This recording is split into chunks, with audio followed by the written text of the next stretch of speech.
Well, I'm going to try to finish this. The other tape went off real quick, and I was talking about Nancy Grace. I'd hate to get her on the wrong side of her. Man, she can be um, pit bull one minute.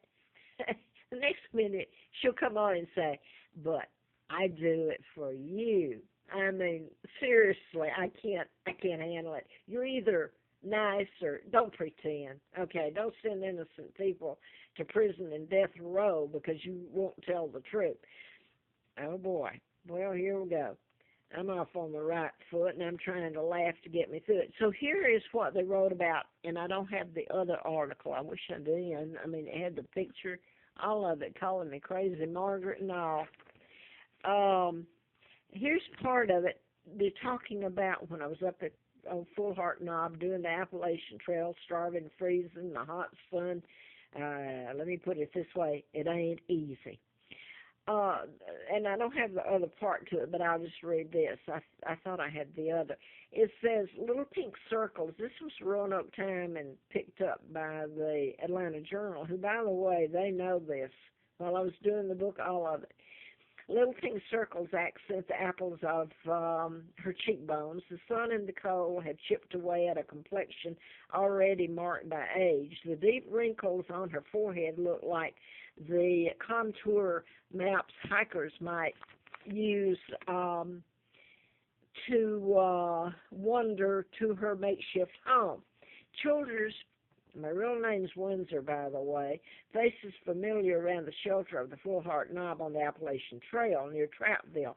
For at least 10 years, she has returned there to live on and off, only to be shooed away. You call this shooing away? I was handcuffed when they knew and were given orders on what to do to me. I was supposed to be there. They don't focus on the laws broken and my kidnapping and all that. I shouldn't be wandering around here a pauper. And by the way, Larry Flint wrote me up the endorsement April the 4th of 84 for president, which people took as a joke, that they'd made me a pauper. The New World Order, my own family, George the illegal six, and Roosevelt planning my kidnapping in 39, took down my father, King Edward the Eighth. Why do you think they took him down? Because he is a good man. And this was the imposter, Mary Wallace Simpson. Look at all the lies and history that's been changed. Okay, let me go back to this. Um, they're calling it shooing me off. You should see me fall in the cold and freeze and just to get a bite of food and beg and live another day to die. Yeah. Okay, and this is shooed away by authorities when they find out that I'm back. They're saying she. When verbal warnings didn't keep children from living in the forest, U.S. Forest Service officials brought her to federal court at least 4 times since 1991. Oh, boy, I must be a bad person, unless you can read behind the lines and get the real truth on it. You might think she's drawn to the rustic shelter because of the love for the outdoors. Not so. I hate it here. It's cold, Childers says. My real name is Windsor, by the way. Still thinking about the hell she went through during a brutal ice storm in early March. Well, I believe I have to correct them there. That was February the 4th through the 8th, I believe they're talking about. As the wind howled and frozen rain pelted down on her tent, she nearly died when she tried to get down the trail to town, she said.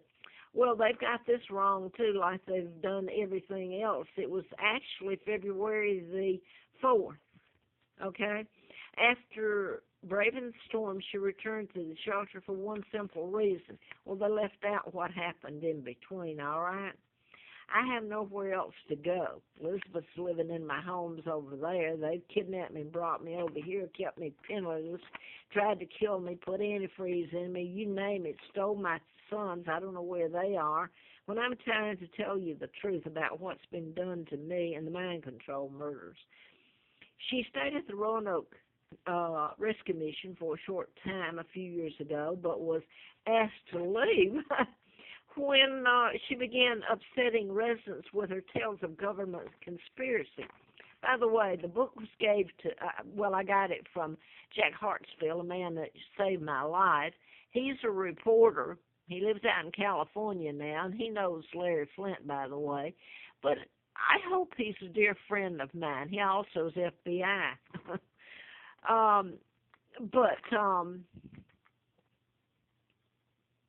He gave me the book by Lincoln Lawrence called Where We Control. It's about mind control. And this is a little book that was pulled off the shelf. It was telling the truth. But I got it from him. He gave it to me.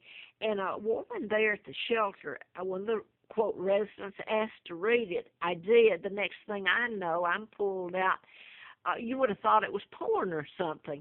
I was pulled out and told that I was banned from the rescue mission. So that here again, you got to be pretty bad to be banned from the rescue mission.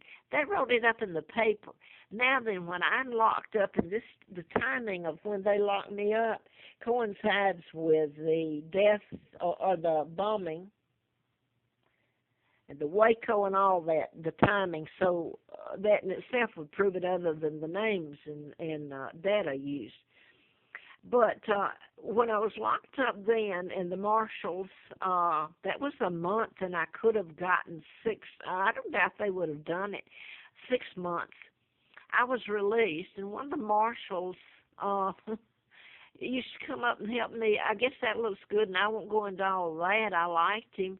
He would come up and help move me around and pull suitcases up and down the trail, and you know how that looks. All of it's been to make me look like a nut. Okay, and then when I was released from the month in prison, it was jail, federal, had me there for living in the forest. How's that? You know where they took me? The 4 marshals took me over to the rescue mission where they had banned me, and it was written up in the paper. 3 days later, I'm back up on the trail because I have nowhere to go. And one of the marshals, by the way, was a black fella that sit on the right back seat. And I was in the back seat between the 2 of them. I'm laughing because if I didn't, I couldn't handle it. I'd go out the door screaming. Anybody would. But this black agent had lived at TLC, and anybody living here in Roanoke knows what that is. That's when you're poor and down and out, and man, you got to sleep with all kinds of people around you and all this. So he had been there, and he was one of the people living in. He did have a separate room to himself, and it turns out he was U.S. Marshal. Here he is suited and next to me. They carried me back to the rescue mission, whose bandmen written it up in the paper. You should see how the rescue mission treated me. Oh, no, they don't treat me good. They don't even treat me like garbage.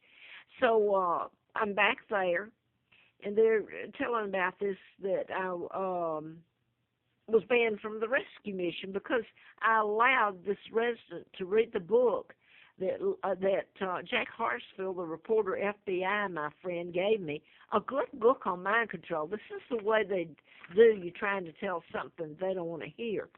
And I'm banned. And I'm back there again. The U.S. Marshals take me. There are options available. So they're trying to say, admit you're crazy or something, and social service and mental health clinic, says Pat Egan, a district manager for Glenwood and Peddler Ranger District at Natural Bridge. This is where Eric Smith was.